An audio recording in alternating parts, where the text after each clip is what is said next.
करुणा के सागर तथागत समक्ष समुद्र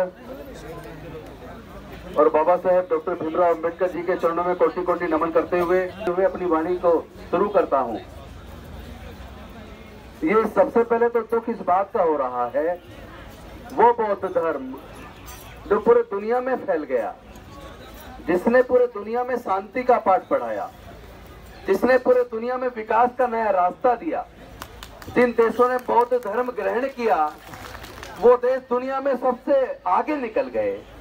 उसी बौद्ध धर्म को जो भारत से पैदा हुआ, हमें उसके लिए पर्सनल लॉ बनाने के लिए सालों से लड़ना पड़ रहा है।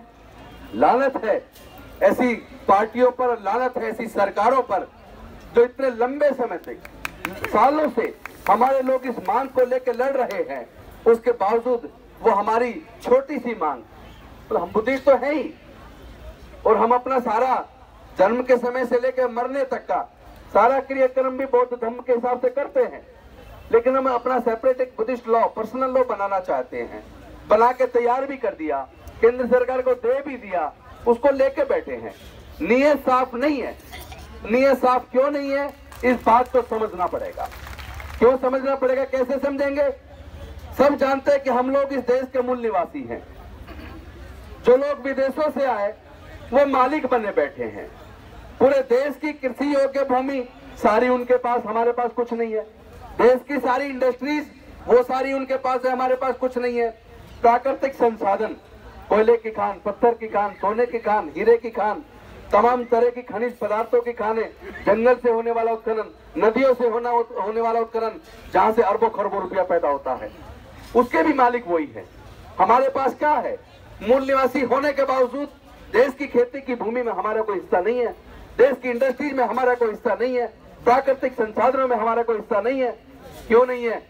इसलिए नहीं है, ये जो विदेशी लोग भारत में लगभग 4000 साल पहले आए, उन्होंने सब कुछ हमारा छीन लिया। वो हमारा हक हमें देना नहीं चाहते और हमारी थोड़ी गलती ये है, हम छोटी छोटी जातियों में बट गए। बांटा उन्होंने अपने फायदे के लिए था।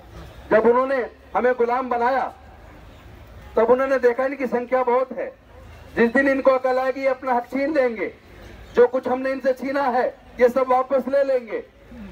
तो उनकी समझ में आया कि क्यों ना इन्हें छोटे छोटे टुकड़ों में बांट दो, तो उन्होंने हमें छोटी छोटी जातियों में बांट दिया। लेकिन आज बाबा साहेब के लंबे संघर्ष के बाद हमें 4000 साल की गुलामी से आजादी मिली।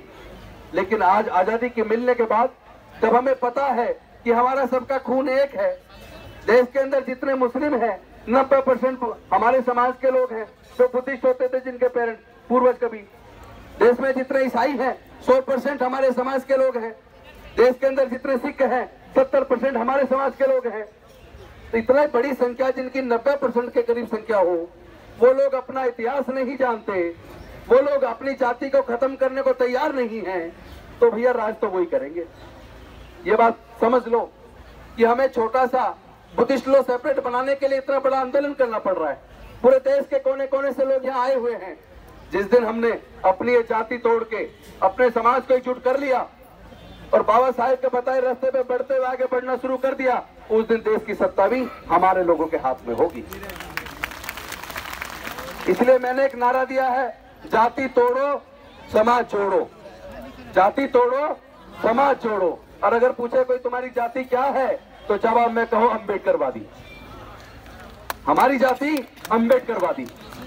जिस दिन लोग इस बात को कहना सीख जाएंगे, अपनी छोटी जातियों को खत्म कर देंगे, उसके बाद हमारी जनसंख्या जब पता लगेगी कि हमारी जनसंख्या 100 करोड़ से ऊपर है, हमें बुद्धिस्ट लॉ मानना नहीं पड़ेगा। हम संसद के अंदर बैठ के अपने आप अपना लॉ बना देंगे। और जो खेत की जमीन कोई माँ के पेट से लेके पैदा हुआ था क्या? जो प्राकृतिक संसाधन है कोई माँ के पेट से लेके पैदा हुआ था क्या?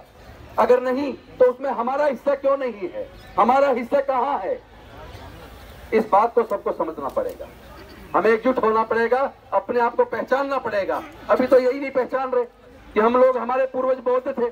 अभी भी हमारे मेजोरिटी में हमारे समाज के लोग मंदिरों में लाइन लगा के खड़े होकर चंदा चढ़ाते हैं। उन्हें पता ही नहीं है जो चंदा आप मंदिरों में चढ़ा रहे हो, इसी चंदे से तलवारें खरीदी जाती हैं और हमारे समाज के लोगों का कत्लेआम किया जाता है।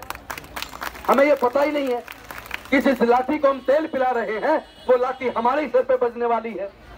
जिस दिन हमारे लोगों को ये समझ आ गया तो हमारी ताकत इतनी बड़ी है कि हमें अपने हक के लिए लड़ना नहीं पड़ेगा, हाथ जोड़ के हमारा हक हमारे हाथ में सौंप जाएंगे। तो पूरे देश से लोग आए हुए हैं, बहुत सारे वक्ता हैं, इसलिए मैं लंबा भाषण नहीं दूंगा। मैं तो सिर्फ इतना कहूंगा कि ये बुद्धिस्ट लॉ बनवाए बिना हम चैन से नहीं बैठेंगे, और अगर वो नहीं बनाते हैं हम प्राइवेट लॉ अपने आम आदमी पार्टी के सांसदों के माध्यम से प्राइवेट लॉ बिल जो है संसद के अंदर पेश कर देंगे। बिल तैयार है, ऑलरेडी मैंने दे दिया है सीएम साहब को, हमारी पूरी पार्टी की सहमति है इस पे। यहाँ में राजनीति करने नहीं आया, कोई कहने दे रहा पार्टी का नाम ले रहा है, लेकिन हम लोग इसमें समर्थन तो दे सकते हैं, इसमें तो किसी को एतराज नहीं होना चाहिए। हम इस बुद्धिस्ट लॉ को बनाने के लिए अपनी पूरी पार्टी जो हमारे सांसद हैं पूरी ताकत के साथ आपके साथ खड़े हैं, और तब तक खड़े रहेंगे जब तक इसको बनवा नहीं देते। बहुत बहुत धन्यवाद। जय हिंद, जय भीम, जय भारत।